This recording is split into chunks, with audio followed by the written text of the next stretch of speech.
I think some construction companies believe succession is further along than it really is. The younger generation is more involved now than they used to be. They're running meetings, managing projects, sitting in bigger conversations. It looks like the transition is already happening. But then a hard project shows up, or a client situation gets tense. Everybody still falls back on the same people who have always dealt with it. A lot of founder-led construction companies were built beside the same small group over 20 or 30 years. Same people during rough markets, staffing problems, difficult jobs, years where the company was under real pressure. The business got bigger, but internally, a lot of trust stayed concentrated with the same handful of people.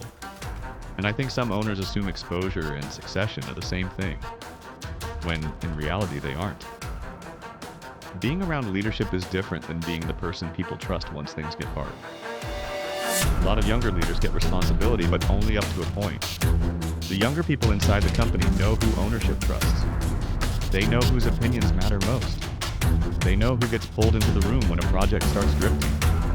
After many years, companies just get used to operating that way. And I think some founders underestimate how emotionally tied they are to certain people inside their business. Some of these owners built the company side by side with the same people for decades.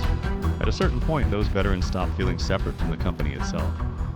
A lot of owners still trust those people more than anything else in the business. That's why retirement conversations get delayed so often.